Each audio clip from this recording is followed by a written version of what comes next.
VMU, item number 80. Councilmember, there's a draft ordinance that has come back from staff in response to the resolution we passed last fall. Councilmember Kitchen has proposed amendments to that and has requested that that be used as the base motion that we consider. And I'm going to treat it that way, but then we'll go through Councilmember Kitchen's amendments to see and take a vote on whether or not to include them. Councilmember Kitchen? Yes, Mayor, I'd like to make the motion and then explain a bit about what's in here so people will understand it. That's fine. Go ahead. Okay, I move passage of the substitute motion, which is marked at the top as Housing and Planning Committee Recommendation VMU. Okay, not quite a substitute motion because it's the first one out. Oh, but okay. It is just, that's okay. It is just the motion. Okay. And it is seconded by Councilmember Poole. Okay, Councilmember so- Kitchen, you can speak to it first. Okay, by way of explanation, this is the version that I passed out to everyone. It is in backup, noted as the version that was voted out of the Housing and Planning Committee as a recommendation, and it says corrected out of after it because we had to, yeah. So you all have that in front of you. There are the differences between this version and what the staff brought back are yellowed, so you can tell that. There are also differences that are in a dark blue, and those are the amendments from Councilmember Vela that I accepted in the Housing and Planning Committee, and the Housing and Planning Committee voted out. So that should give you an explanation of what the differences are. So I know also that a number of people have other amendments, and I have one other amendment too. So Mayor, would you like to go through this document first and then take up other amendments? Yes. Okay. So would you like me to talk through each section, or how would you like to do this? We could, or now you've talked to it generally, you speak to it generally, see if people want to speak to it generally, and then we'll just go through the pages and we'll hit the highlighted yellow and the highlighted blue things. Okay. Okay? So So for me, Okay. I'm going to vote for the staff's proposed resolution, the proposed ordinance, because I think it reflects what it was that we said we wanted to do. Most importantly, I think it keeps VMU happening as a matter of right, which I think is a threshold for me. I think if we do anything other than VMU by right, we're not meeting the moment that we have, the real challenge, an existential challenge we have with an immediate need to do housing. And I think it would be just a huge and significant difference. So I'm going to vote against the changes that have anything other than this being just a change within the VMU zone category. So Mayor, there are more changes that do not have anything to do with whether it's by right or not.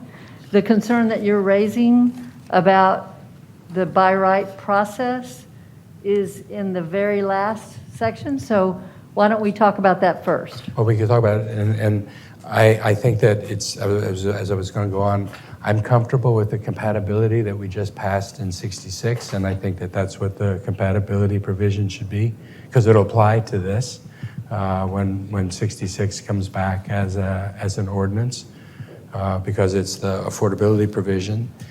And then I would recommend that we keep to the percentages that were originally proposed by staff. And I say that almost because we just don't have the, I don't know what that means. So Mayor, what I'd like to do is I would like to go section by section. That's what I was proposing. And I would like to vote on each section. That's what I was proposing. I think that that's a better way to do that. So let's be specific. So let's start with the one that is Do people need a moment, or should I continue? Huh? Okay. All right, so let's start with the one at the end, which is on page 9. It's part 5. So what part 5 does is it specifies what the public process is for VMU2. Now, remember that only applies to properties that are already zoned VMU. So what it is saying is that to add VMU2 to a property that's already zoned V, that the process would be a zoning process, essentially, which carries with it notice, individual notice to properties within a certain distance, and also the right to protest. So that's the difference that we're talking about here. And what I want to say, I want to say how I got to this point. I really believe that, first let me say that VMU is a program that was created in collaboration with residents. Residents throughout the central city identified properties along corridors that they really wanted to designate for affordable housing. So this was a community effort that created VMU.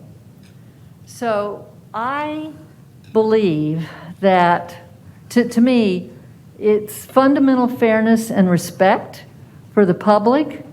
I believe that fundamental fairness and respect for the public requires that people be notified when land use around their homes is being changed, so that they can exercise their right to be involved in the decision.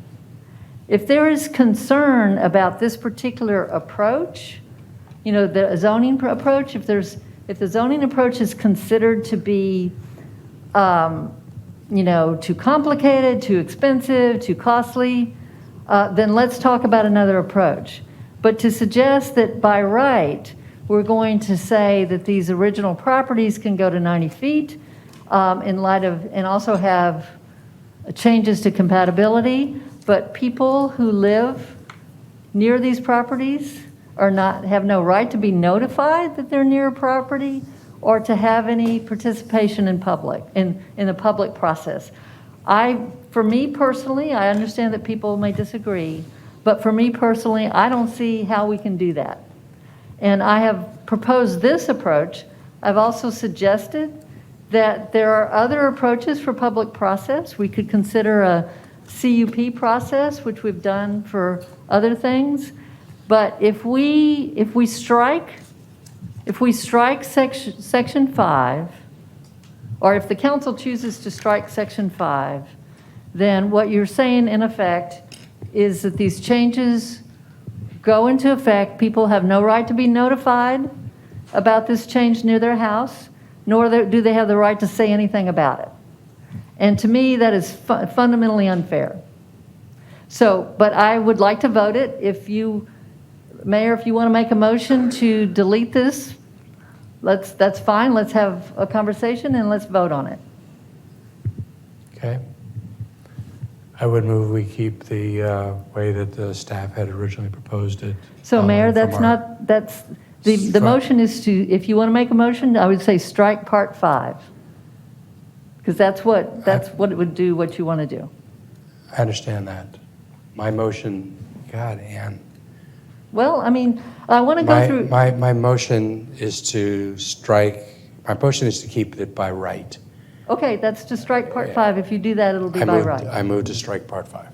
Is there a second to that motion? Mayor Pro Tem seconds it. Any discussion? Let's take a vote. Those in favor of striking part 5, please raise your hand. Bella, Mayor Pro Tem, Ella, Renteria, me.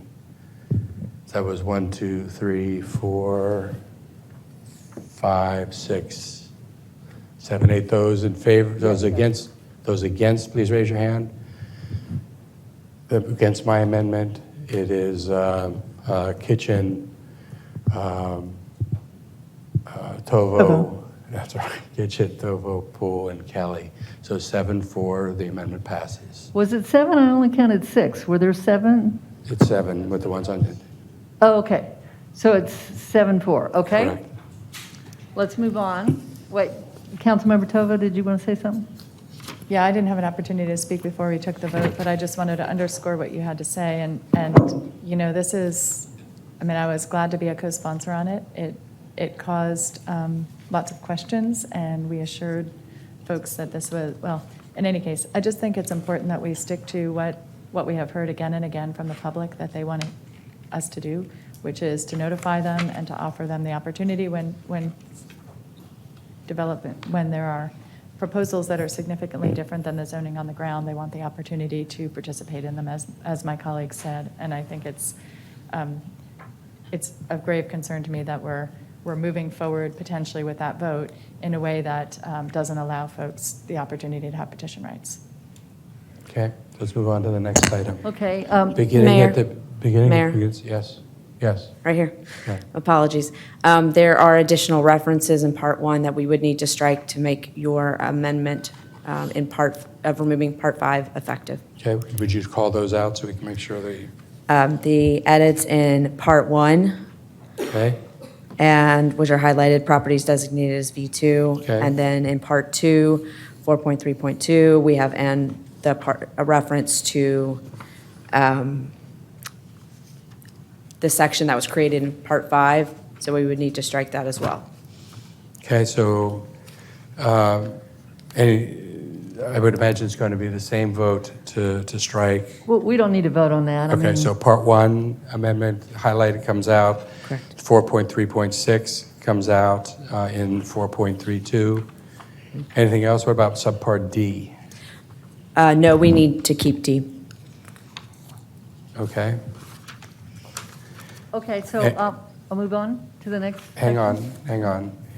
So staff likes Part D in that addition change? We need to keep that. It's not dependent on the V2 designation. We have it in the staff version as well as this version, because the way that the section is set up in the code, Article 4, it uses the reference VMU building. So why is that highlighted here in yellow if it's already in this? Apologies. It was highlighted because I moved it from a different section. Okay, is it okay in this section or should it be moved back to the other section? No, it's fine here. Okay. All right, any objection to having D? I'm not going to move to take D out, okay? I will move to take out Mayor, could I the- please go next in order? Do you have an amendment? I am taking these in order. of the- And I'm running this. I'm running this. You've made your motion, now I'm making amendments. And Mayor, And then- if you would let me, I know what's in here in terms of substance, and I think if we can take it in a certain order, it'll make more sense for folks. I would like to go to the next major section. What about compatibility? It's in Part 3. I thought we'd come back to that. That's not the major difference. It is a difference. We just passed a compatibility section in 66, and I would move to take out the compatibility here so that the compatibility of 66 applies. Okay, so here's what I'll say about this. This was something that we included as part of our housing committee because this is an ordinance and it provided for more immediate changes. And it's something that we talked about helping out with Project Connect. But it is Councilmember Vela's amendment, so I will let him speak to it. Okay. Yeah, I would like to keep it in. This does have immediate effect, whereas item 66 does not have immediate effect. And given everything that's moving forward with Project Connect, I would like to encourage the construction of housing along this line with the affordability bonus in VMU as soon as we can possibly get it. I understand that the compatibility provisions in item 66 are, potentially broader. I'm excited about that, but I would like to keep this. Again, this is limited only to the orange and blue lines, only to properties that touch that line. It, to me, dovetails very well with our broader transit and housing goals, and it will ultimately, I think, help with regard to Project Connect and pulling in funding from the feds as well. In preparing for this, we talked to lots of folks with ATP. Randy Clark in public interviews has made the same kind of statement, saying that we really need to, if we want this project to be a success, we've got to change our land use pattern surrounding the transit that we're investing in. So I would oppose removing the compatibility sections from the VMU2. Okay. Any further discussion on this issue? Let's take a vote. Do we have Councilmember Mayor Pro Tem with us? She'll So- be right back. She went to go get some ice cream. So Mayor, Okay. Mayor, Councilmember Kitchen. are you making a motion to remove Part 3? What is your motion? I made a motion to remove Part 3, and it was seconded. The council, does anybody want to second the motion to strike Part 3 or no? Without a second, it'll fail. Okay, Part 3 stays in. Let's go to the next section. Okay, the next section is the parking section on page 3, which is also Councilmember Vela's amendment. So I'll let him speak to that. Again, it's the companion version to what we had just discussed, and I would like to keep it in. Same reasons, same logic, same everything. Okay? Does anybody else want to take out that parking section and rely on 66? No? Then we'll keep that in. The next, go ahead. Okay, the next Hang section. on. Oh, sorry. Council? Apologies.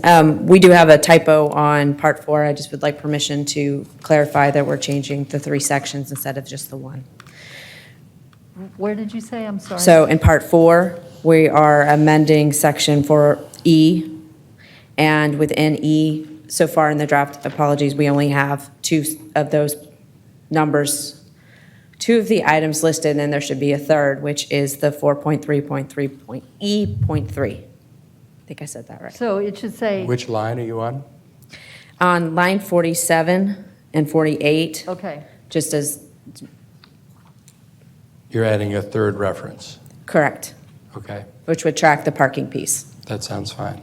We're going to leave the parking piece in because no one wants to take it out. That gets us to the percentages on line 138 and 145. okay, Mayor, I want to speak to Does- Hang I on wanna a s- second.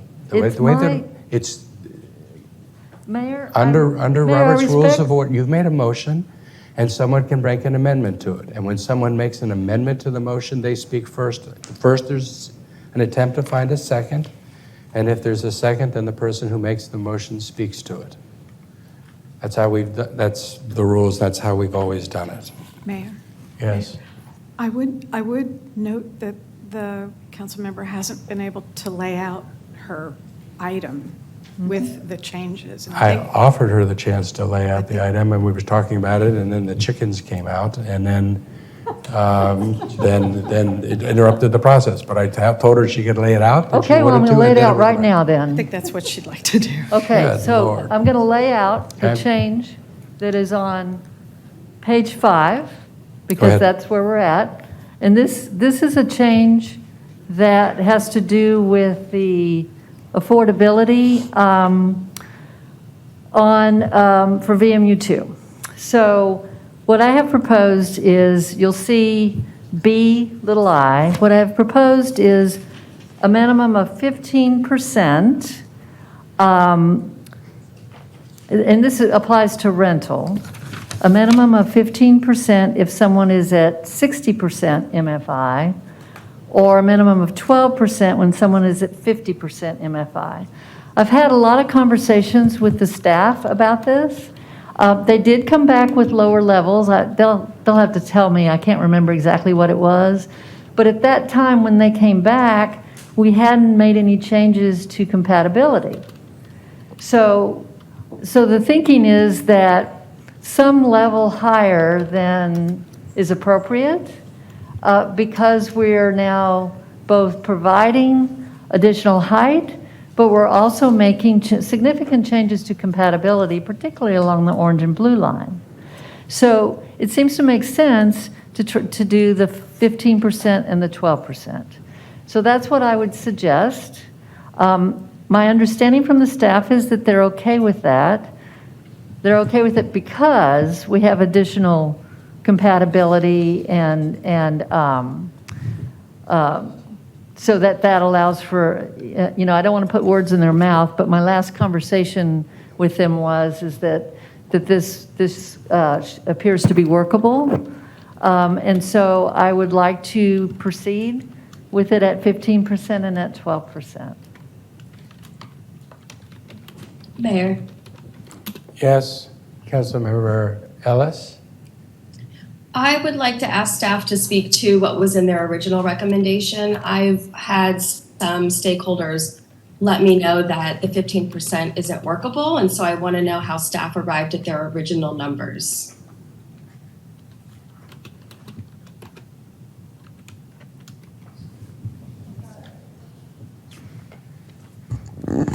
Erica Leak, Housing and Planning Department.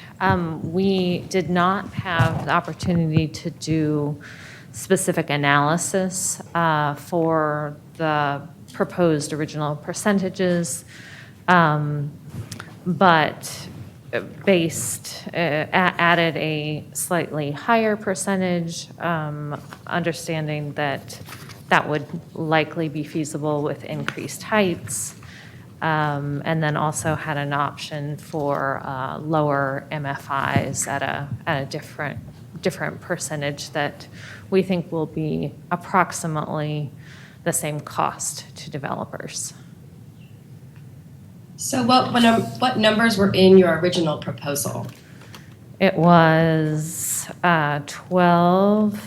So in a VMU2 building, with the height bonus, it would be 12% at 60% MFI or 10% at 50% MFI. I would like to make a motion at the appropriate time to go with those numbers instead. Councilmember Ellis moves to amend line, 138. So I have additional questions. 130, hang on a second, Ann, to Okay. amend line 138 to take 15 to what? 12. 12, and to take 12 on line 145 to 10. Is To there a 10. second to that amendment?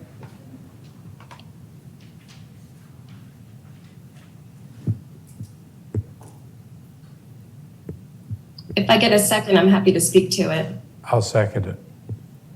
You can speak to Thank your you, amendment. Mayor. Thank you. The feedback that I got was simply that when we miscalibrate these numbers, we end up not getting the projects built at all. And I think, after all the hours that we put into these discussions today, I want to make sure that these projects pencil out and we're not going through all of this work and all of this discussion to have projects that just simply will not be built and will not result in additional housing. Mayor, I have a question for Ms. Leak. Go ahead.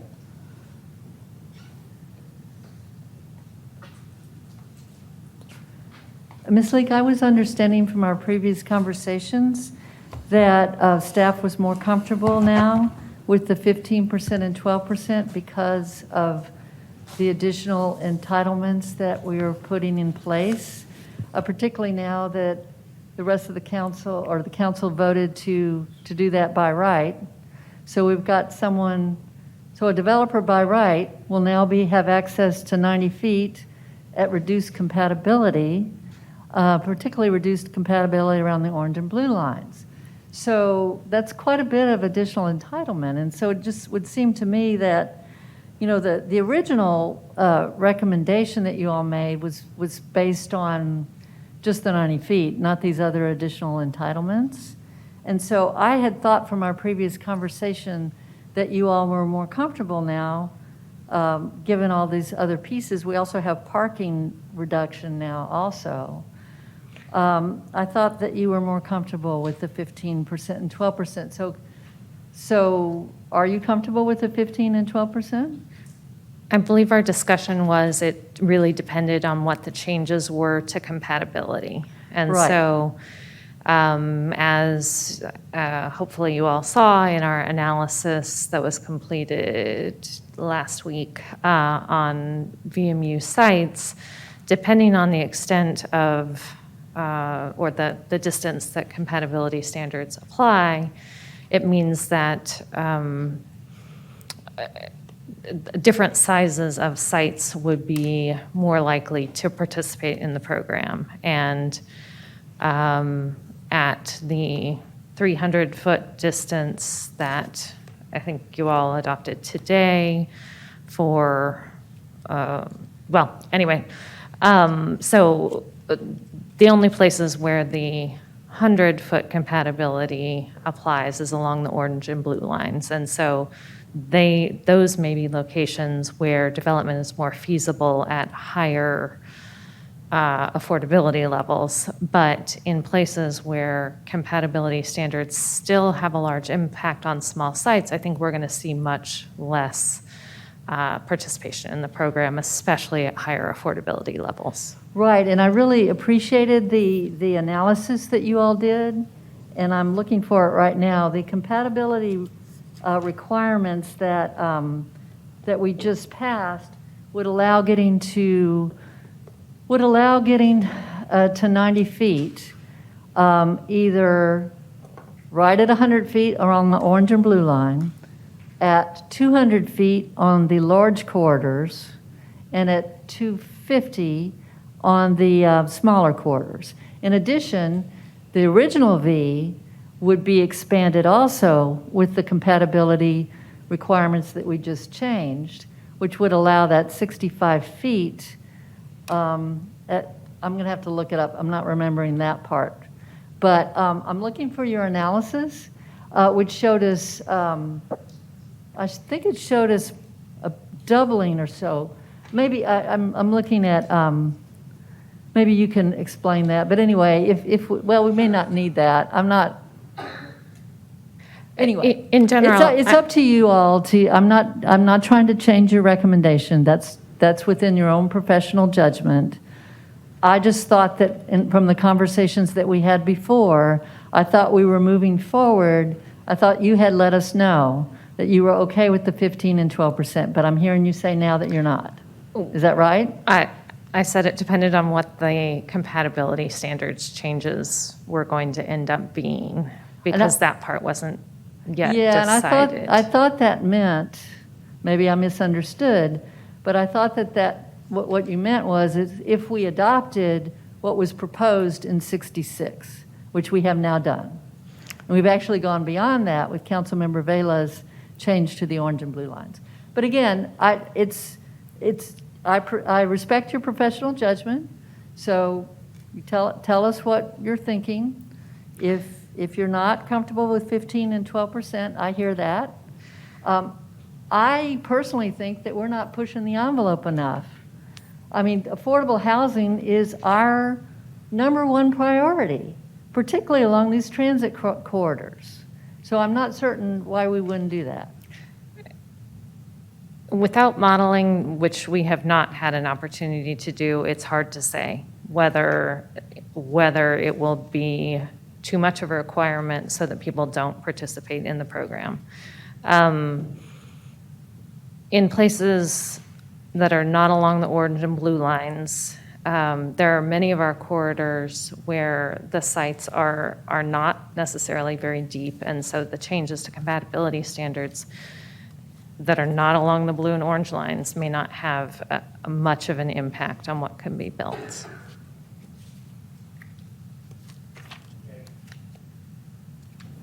Mayor Pro Tem.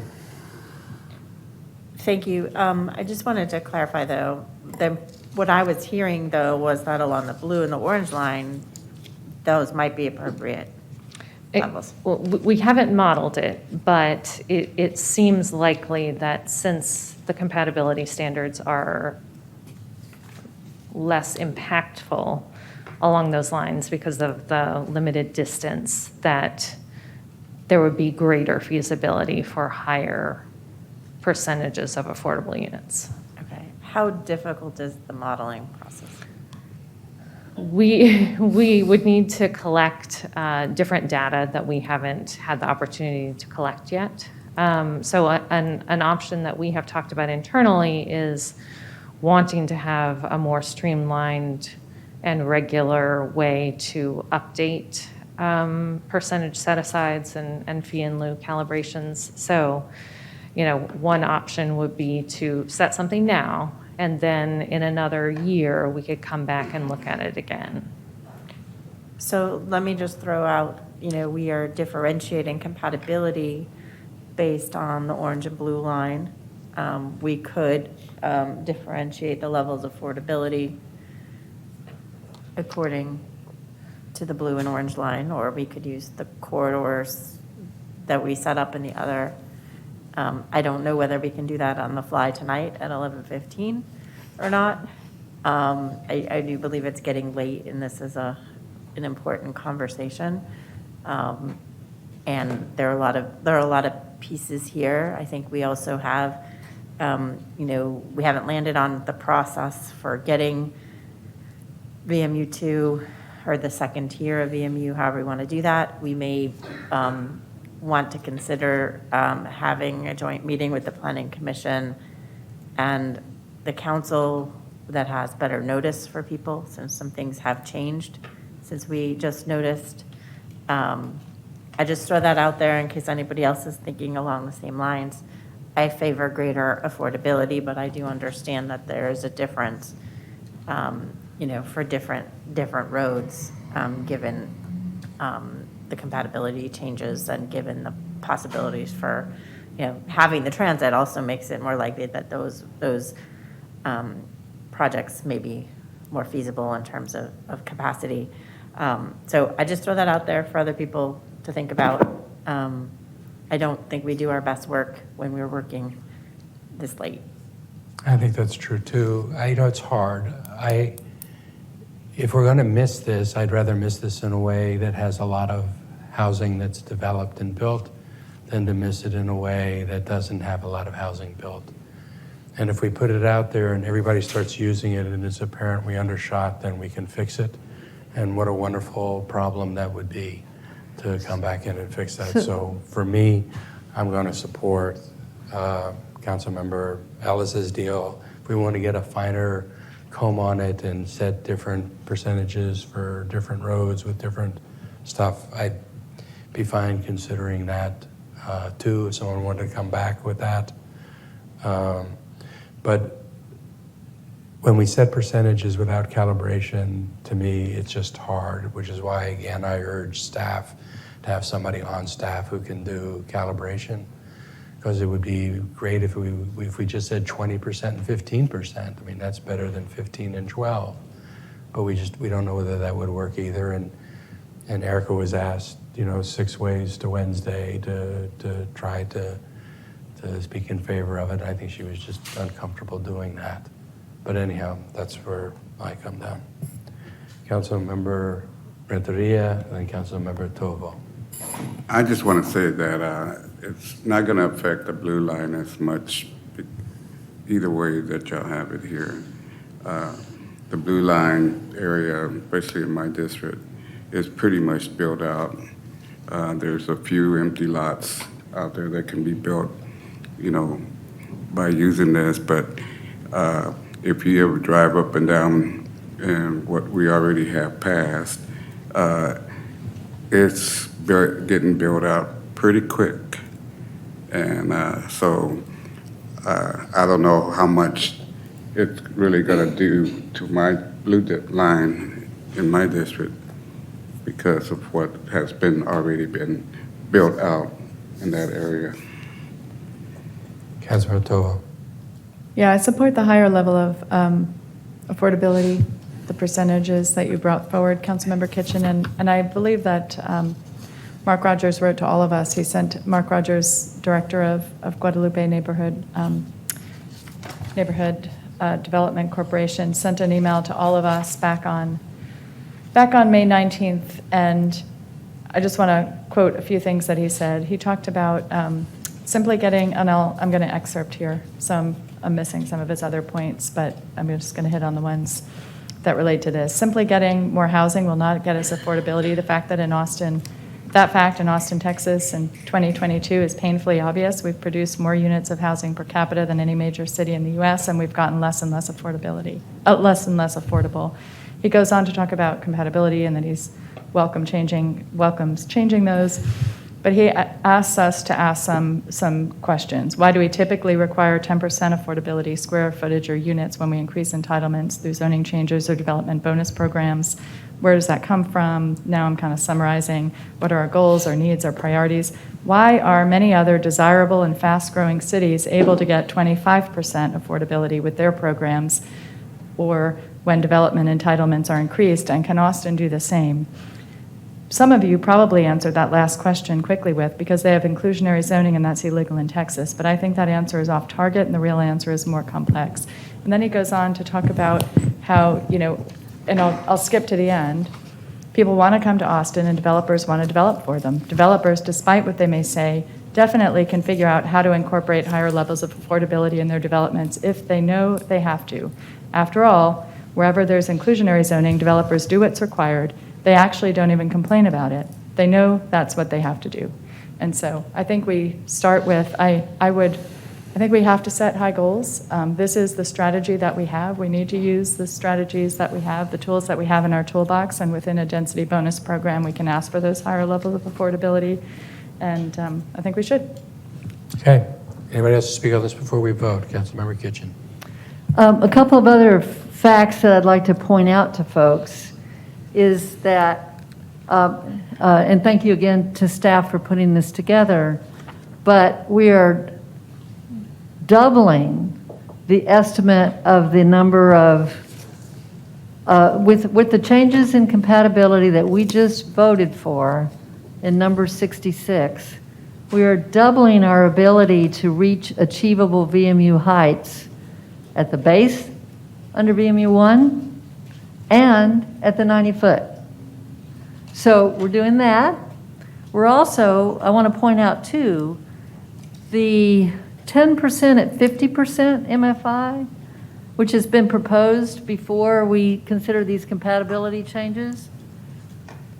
The current VMU program is 10% at 60% MFI. So all we're doing is going from, we're giving 30 more feet, we're changing compatibility, and we're saying that we're still going to keep it at 10%, and you just have to drop from 60% MFI to 50% MFI. So I want to point that out. The other thing I want to point out is by the time we recalibrate this, at the rate that our city is growing, I can tell you this about South Lamar, at the rate that our city is growing, we're losing opportunities that we will not have again. Because once those are built up, they're built. And we will not be able to go back and get more affordable housing. So I'm not afraid of builders not being able to do this. I'm afraid that we're losing a significant affordable housing along our major transit corridors. Okay, let's take a vote. Yes, Councilmember Valla? Just quick comment. I'm comfortable raising the affordability requirements along the orange and blue lines. I am, and this is just based from discussions that I've had with regard, with different folks in the real estate industry and with, Habitat for Humanity and other organizations, but I'm uncomfortable with a broader, I just don't know what effect it would have, and I would echo both the mayor and Councilmember Ellis's comments where, if we overshoot on that, we get potentially zero, whereas if we undershoot on it, we still get the housing and we still get the lower levels of affordability, the 10% instead of the 12%. So I just wanted to say I'm very torn on the affordability requirements. Do you want to make the amendment to make the higher numbers on the blue and orange lines? I will make that amendment to say that the 15% Okay. and the 12% affordability requirements would be just for the orange and blue lines. Is there a second to that amendment? Councilmember Kitchen seconds that. Any discussion? Councilmember Ellis, is that okay with you? I can accept that. Thank you. Is there any objection to that amendment? The amendment is made. Does anybody object to that amendment being incorporated into the motion? Hearing none, that amendment's incorporated into the motion. Mayor, Yes? I'm going to need to vote against the motion, so I'd like to have them separate. Because I support what Councilmember Vela said, and I want to vote for that, but I'm going to vote against lowering for everything else. So if you could just separate those two, that would be helpful. Okay. Those in favor of having 15 and 12 percentages for tracks that are on the orange and blue line, please raise your hand. It's unanimous on the dais. Those in favor of reducing the number from 15 and 12 to 12 and 10, otherwise not on the blue and orange line, please raise your hand. My hand is actually raised, and I have a question that I'd like to have answered if possible before I vote. Go ahead. The question that I had is probably for staff, but because I'm virtual, I can't see who all's in the room. But I keep hearing words like overshoot, and I'm making some assumptions about what the implications are, but I'd like for, somebody with a professional background and building vertical mixed use to give me their thoughts on what are the implications of over and or undershooting. Okay. It seems to me that, overshooting means that, it will find ourselves in one of those situations where the numbers just don't pencil out and then we get nothing. But I'd like to hear, I can see a hand, but not a face. There's somebody at the podium though, yeah, right? Eric Leak, Housing and Planning. By overshoot, do you mean Here you are. having the affordable housing percentages be too high so that people are unlikely to participate? Okay, so can you Yes. restate your question then?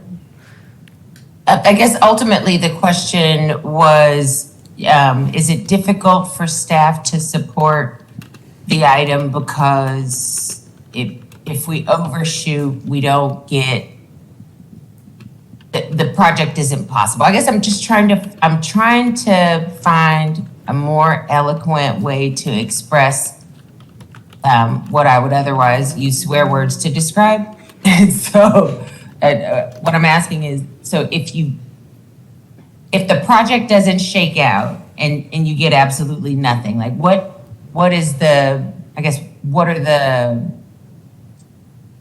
chances? What's the, statistically speaking, what are the chances that, we set the level too high and then don't get the housing that we ultimately are attempting to yield? I mean, I don't think I have any statistics that I would feel comfortable sharing. Just because I don't think we have statistics in the way I think you're asking for them. In general, we've been trying to look at how many people have participated in our programs, and basically what seems to be working well, along with calibration when we're able to do that. Obviously, there are changes being made to the ordinance and compatibility standards that mean there are a lot of different factors at play. And so we're trying to figure out, is there a way that we can look at these changes in small ways over a period of time to make sure that we're not changing so quickly that that the program isn't used. But Sam, do you want to say it in a different way? I think, hi, Council. The only statistic that's coming to mind is what we talked about in, I believe, the Housing and Planning Committee meeting about our current participation rate for this program, where by nature of it being an incentive-based, voluntary opt-in kind of program, developers can always choose to redevelop their property under their base entitlements or through another program, potentially like Affordability Unlocked. And so by nature of it being an incentive-based approach, our participation rate today, I think I was inaccurate before, but it's actually 36% of all sites that have VMU zoning in the past 12 years that have redeveloped have actually participated in the program. And so I think what is at risk when we change the requirements to participate is potentially driving that participation rate lower. So you just see fewer projects that redevelop opting into the vertical mixed-use program and might participate or might redevelop their property under their base entitlement, or many of our VMU zone sites also have -MU, which grants some entitlements, but not all the same developer incentives, and so we just might see more properties develop under a different entitlement than the -V would give them, which gives us the affordability. I hope that made it clearer and not less clear. No, that was really helpful, but it does inspire another question. It makes me wonder whether or not we've conducted the necessary amount of financial analysis. So some of the analysis that we did to get to the rates that were included in the staff recommendation, we're looking back at previously calibrated work. And so that was looking at comparable zones from our land development code and the calibrated affordability set-aside rates that were recommended at that time that had gone through extensive financial modeling. So there are plenty of differences between the two, but that is what drove staff to, we took the highest set-aside rate that was potentially feasible in all of those scenarios, and that was 12% at 60% of MFI. And acknowledging the community's desire to see lower MFIs or deeper affordability, we tried to find the comparable cost to a developer to provide more housing at 50% MFI. And so that looked like 10% set aside at 50% of the median family income was roughly equivalent to 12% set aside at 60% of the median family income. And so there was some analysis. It is not apples to apples, and it was not particularly recent, but that is what staff used to create our recommendation. That's very helpful. Thank you. Okay, the amendment, yes, Yeah, and Councilmember Ellis? I just wanted to quickly make sure the motion was for 12% and 10% as originally specified in staff's original recommendation. That is the motion. It was seconded. We ready to take a vote? Those in favor of the Ellis amendment, please raise your hand. I'm sorry, Your Honor, I stepped away for a second. Would you just summarize the Ellis amendment right quick? The Ellis amendment is on non-blue, non-orange to keep the staff recommendation of 12%, 10%. Okay, thank you. Those in favor, please raise your hand. Renteria, Vela, Harper Madison, Ellis, and me. Those opposed, raise your hand. It's the other six. The amendment does not pass, so it stays at 15 and 12. I think we skipped over a change. It was the deletion of the fee in lieu line. Is staff here to speak to that? So the question is whether or not there's a payment in fee in lieu for owner-occupied housing development. Why did you include that, and what do you think about taking it out? So the reason that we are recommending a fee in lieu only for ownership units is that the city is not able to control fees such as home ownership, HOA fees, condo fees, and specifically special assessments as part of condo developments, and therefore we have been unable to really keep people being able to afford to live in mixed income condo units. So we very much want to create affordable homeownership options and really think that we have more success creating those through land trusts and other totally affordable ownership units where we have much more control over special assessments, condo association fees, et cetera. So that is the reason that we proposed having the fee in lieu only for ownership. And thus far, the percentage of developments using VMU that are ownership has been very low. I believe it's under 5%.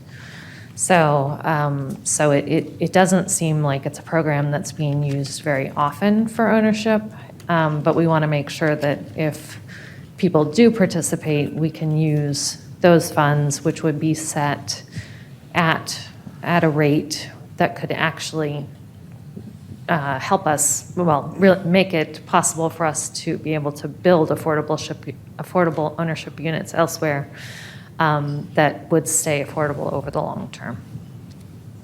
Thank you. That language was on line 73 to 79 of the original staff proposal. It's not in Councilmember Kitchen's because it was language that was deleted. Yes, and I'll let my co-sponsors speak to this also, but the thinking is that we are, from a policy perspective, what we're wanting to see is affordable units along transit corridors. And that's the goal here. So if we're going to a fee in lieu, we're not accomplishing that goal. So that's the reason for deleting that. And I invite my co-sponsors if they want to, or anybody else for that matter, if anybody else wants to speak to that. Well, let's see if it's an issue first, if anybody wants to change it. Does anybody, I'll second it if someone wants to reinstate that section. Does anyone want to move to reinstate it? Hearing none, we'll move on to the next item. I think the last one is on page 7.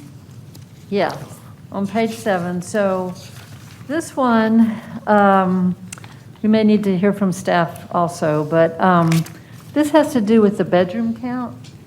So we changed the language somewhat from what staff had, and I'll let them explain what their thinking was, but the wording that we have is, at the discretion of the director, the mix of bedroom count may be adjusted, but the overall number of required affordable units may not be reduced. So the concept here is, and the first sentence is that, generally speaking, the bedroom count is going to be, well, first off, it says the bedroom count for affordable units shall be comparable to the bedroom count for market rate units. So then the next question is, what's the mix of bedroom count? So, so this is just suggesting that at the discretion of the director, that mix of bedroom count could be adjusted, but you would not want to reduce the number of your affordable units. So that's what I was thinking, and if staff would like to speak to what their suggestion was. So what we're finding in most of the VMU developments is that the affordable units that are being provided are just efficiencies in one bedrooms. And we have certainly heard council's desire to have more multi-bedroom affordable units. And so we were trying to provide the flexibility so that a developer could potentially provide an affordable unit with more bedrooms, but it would be in exchange for fewer overall units. And so if this new language is added, then we think that we wouldn't get those larger we wouldn't get the larger units. Well- That's what we think that the result would be. Let me ask you a question. I was thinking that they're required already to do a comparable mix. So in other words, if they're building market rate and they have a like 2-to-1 mix between, if they have some 2 bedrooms already, then some of their affordable units have to be, how does that work? It has to be comparable, right? Is that right? Yes, and I'm trying to figure out where it is in here. Yes, the idea is that it would have the same mix Okay. of types of units, but if you wanted units with more bedrooms than is normal in the complex, then that's where you would sort of have an exchange. Okay. So we've already got a baseline that if a complex is going to, if a complex has a mix of, 2 or 3 bedrooms and 1 bedrooms, that same mix has to be available for the affordable units. So we have that already. So what you're thinking is if you wanted more than the mix and market rate for larger units, is that the thinking? Yes, that is the concept. Okay. I understand that, but I feel like, we just felt like it was better to make sure we weren't giving in on the, or reducing the number of units. So I leave that to my colleagues to decide what they want to do with that. Councilor Kelly? I'd like to make a motion to postpone this item to June 16th. I cannot, we're almost through. Hang on a second. Let's see if there's a second to the motion to postpone. Is there a second to the motion? Mayor Pro Tem seconds it. Discussion on the motion to postpone. You can speak Mayor? first. I really do appreciate this discussion, but it's 11:47, and I could see it going a lot longer just based on what we're talking about, and that's all I have to say about that. Can I speak to it, Mayor? Yes, you may. We've done a lot of work here. I appreciate the time. This is the last item out of this. I think we're very close to being done. We've already handled what I understand to be the most toughest issues. So I really, really would like to get this done. So if you would bear with us maybe another 20 minutes or so, 15 minutes, I think we're almost there. Ready to take a vote? Those in favor of postponement, please raise your hand. Mayor Pro Tem and Councilmember Kelly. Those opposed, please raise your hand. It's a balance of the dais with Councilmember Harper Madison off. And I couldn't make a decision, so I did not vote. And I am Councilmember- also quite exhausted, and there are a few issues that I'm struggling with, but I'll just not vote on that Okay. and abstain. Let's keep going. All right, so the question in front of us,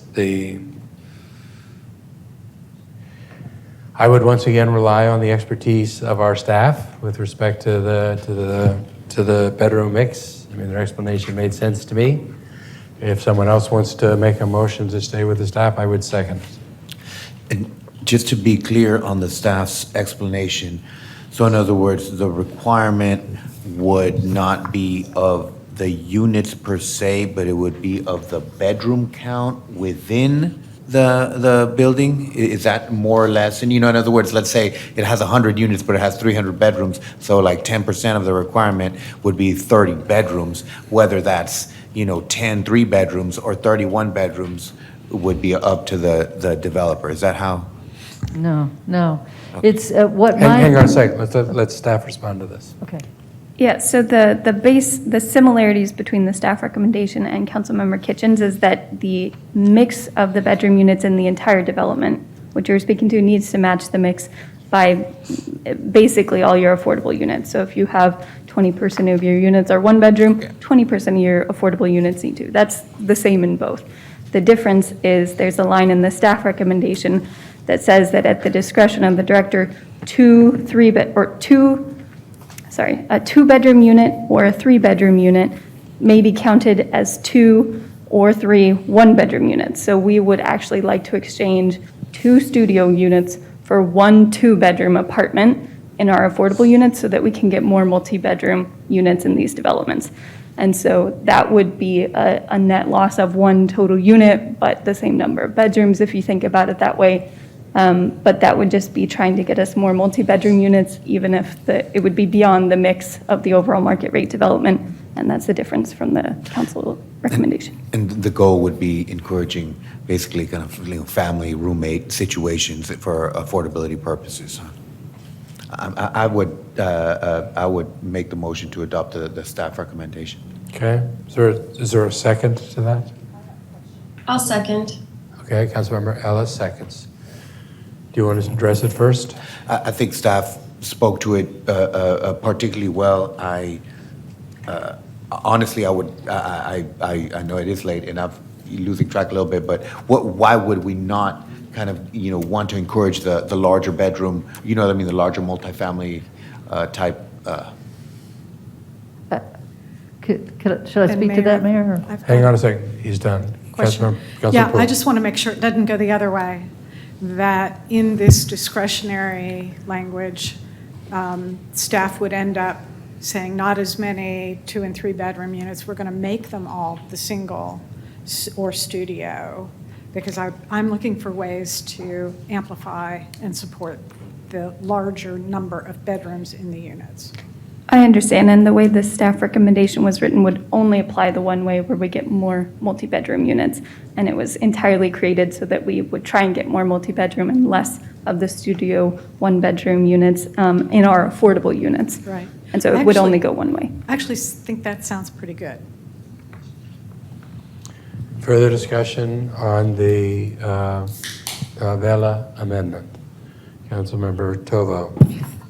Councilmember Vella, I need you to repeat your amendment, please. Adopt the staff recommendation with regard to the bedroom flexibility unit mix and flexibility, whereby, for example, instead of 4 single occupant, 4 Right. single, they could do 2. I got the intent. I'm sorry, I'm just asking for the language. Like, what's exactly the language Staff that we're looking language. for? The original language from the staff recommendation, which I do not have. Yeah, I in have front of it me. somewhere in front of me, but if you could just remind me what the original language looked like. In the staff recommendation ordinance, it is on page 6, line 202 through 204, I think. And it's at the discretion of the director, 2-bedroom or 3-bedroom affordable units may count as 2 or 3 1-bedroom efficiency affordable units. There are 3 sentences in that section. The first and third sentences remain the same. The only thing that's being changed is the second sentence, which has been highlighted by Councilmember Kitchen. And you can see the highlighted language. Reading again the language that the staff had. At the discretion of the director, 2-bedroom or 3-bedroom affordable units may count as 2 or 3 1-bedroom, parentheses, efficiency, close parentheses, affordable units. So Mayor, it seems to Councilmember me, Kitchen. it seems to me that the will of the dais is to stay with the staff's version. So I'm happy to do that. I'm happy to Does withdraw my anybody change. object to the Vela amendment? Hearing none, the Vela amendments, we go back to the staff language in that area. Okay, Mayor, so that's all the changes Okay? in what I have here. We've gone through them all. One of our colleagues has asked to reconsider a vote. Councilmember Kelly? Yes, I would like to reconsider the vote on the Ellis amendment, please. It is late, and I was not following, as I should have been, closely to how we were voting on that. Okay, Ellis had 2 amendments. One was changing 12. Tell me which result you want to change. Right now, we are 12-15 with 12% and 15% for both blue and orange lines, and also for the other lines, Correct, so it would be the one on the non-blue orange the lines. non-blue orange lines. Okay, Councilmember Kelly makes a motion to reconsider. Is there a second to that? Councilmember Vela seconds that. Is there any discussion on the motion to reconsider? I couldn't quite hear which vote we were reconsidering. the one that had us going from 10 to 12% to 12 to 15% on the non-orange and blue lines. So the orange and blue lines, we've gone to 12 to 15%. The question is, do we stick with the staff recommendation of 10 to 12 on the other lines, or do we also go to 12 to 15 on the non-orange and blue lines? That's I the have question. one procedural thing. I think Yes. Councilmember Vella was not on the prevailing side, so I don't think he can He second can that. second it, he can't make the motion. So he can And the second motion, it. he can second it. Motion has to be made by someone on the prevailing side, and Councilmember Kelly was on the prevailing side. No problem. Any further discussion on the motion to reconsider? Those in favor of allowing the reconsidering, please raise your hand. Bella, Kelly. This is the non-orange and blue lines. Renteria, me, Harper Madison, and Ellis. Those opposed? The balance of the dais, the motion to reconsider passes. So Mayor? Yes? Just a point of order, or not a point of order, I'm sorry. On a motion to reconsider? Yes. Can the entire dais vote on it, or does it have to be people that voted for it in the first place? The entire dais can vote. All right, we haven't decided this question. That just gets us back to ground zero. Okay? So there's an amendment in front of us to change the base motion from Councilmember Kitchen has us going to 12 has us having 12 and 15% for the other than blue and orange lines. The motion, the amendment is to go back to the staff's recommendation of 10 and 12 for the non-blue and orange lines. We're reconsidering that vote, so it's in front of us. Is there any discussion before we vote? Natasha, did you raise your hand?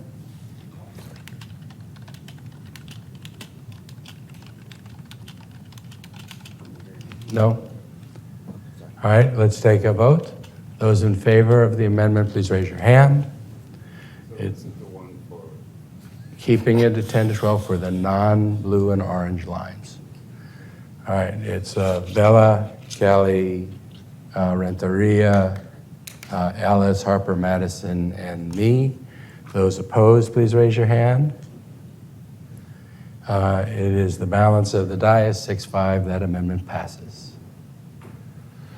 Okay, are there any other amendments to this item 80? Councilmember Kitchen. Council, did you have, hang on one second. Did you have something for us? I just need a housekeeping amendment in the Okay. event this passes. We have references to orange and blue lines in the draft ordinance. However, we will need to put the street names in there, so we would like the authority to add that to the ordinance when we have those names, those Anybody street names. objection to giving the authority to staff, to the scrivener to make that change? Hearing none, yes, you have that authority. Councilmember Kitchen. This is in backup. It's actually, it's direction, Mayor. So do you want me to do that now, or do you want to finish the, Does anybody have any other amendments to number 80? I think Councilmember Tovo does. Okay, Councilmember Tovo. Yes, I distributed this earlier. It's similar to the one that I proposed and that you all passed on 66. It is, except it is more narrow. This requires that an affordable unit or prohibits an affordable unit from being used as a type 2 or type 3 short-term rental. Okay, does anybody have any objection to this amendment? Any objections to this amendment? Seeing none, this amendment is incorporated into the base motion. Any other amendments? Councilmember Kitchen, did you have direction you wanted to propose? Yeah, do you want me to do that now? Please. Okay. The direction I passed out, and this is to be responsive to questions that were raised by some in our community that are very concerned about the impact of and the potential for displacement. And so the city manager is directed to analyze and report to council the feasibility of the following approach. And the approach just speaks to, analyzing what was requested of us by the public, which was a recognition that in some areas of town, 60% of MFI may be higher than the folks that are living in that area. So the direction is for staff to analyze the feasibility of some options. And one of those options might be that you could say 60% of the MFI or 80% of the MFI in the census block group. This direction is not intended to state a specific approach. It's just asking in response to what the public has been asking us for staff to give some consideration and let us know if there's something that you would recommend to take account for that. Does anybody have any objection to this amendment? I think it's good you bring this mention because we do hear this a lot from the public. I think this is probably, this kind of thing, unfortunately, would be a fair housing violation, but we should find out. And you're asking for that to be considered and for feasibility to be looked at, and I support that. So without objection, this direction is also incorporated. Are we ready to take a vote on number 80? Let's take a vote. Those in favor of number 80 as amended with the direction, please raise your hand. Those opposed? Councilmember Tovo votes no. The others voting aye. It passes. There's one thing left. It's the zoning case. I don't know how involved that is. Jerry, is that?